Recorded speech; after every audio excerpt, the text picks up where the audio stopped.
શહેરની સ્વરાજ્યની ચૂંટણીને લઈને ભેસ્તાન પોલીસ એલર્ટ મોડ પર આવી ગઈ છે. મતદાન મથકો અને સંવેદનશીલ વિસ્તારોમાં શાંતિપૂર્ણ અને નિઃશુલ્ક મતદાન સુનિશ્ચિત કરવા માટે પોલીસ તંત્ર દ્વારા વ્યાપક બંદોબસ્ત ગોઠવવામાં આવ્યો છે.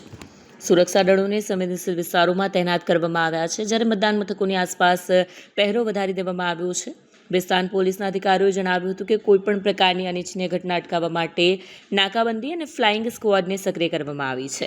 શહેરના મતદારોને સુરક્ષિત વાતાવરણમાં મતદાનનો અધિકાર ભોગવવા માટે તંત્ર સંપૂર્ણપણે સજ્જ છે. પોલીસે નાગરિકોને અફવાઓ પર ધ્યાન ન આપવા અને કોઈપણ શંકાસ્પદ પ્રવૃત્તિની તાત્કાલિક જાણ કરવા અપીલ કરી છે. આગામી સ્થાનિક સ્વરાજ્યની ચૂંટણી 2026 અનુસંધાને ભેસ્તાન પોલીસ સ્ટેશન દ્વારા જે ક્રિટિકલ બૂથ બિલ્ડિંગ છે એના ઉપર ફ્લેગ માર્ચ કરી કાયદોની વ્યવસ્થા જાળવવા માટે ફ્લેગ માર્ચ કરવામાં આવેલ છે. આ ફ્લેગ માર્ચમાં પીઆઈ ભેસ્તાન, 3 પીએસઆઈ તથા 25 પોલીસ માણસોએ ભાગ લીધેલું. અને ખાસ કરીને જે આ વિસ્તારના જે ક્રિટિકલ બૂથ છે એની પણ વિઝિટ કરી અને ફ્લેગ માર્ચનું આયોજન કરવામાં આવેલ.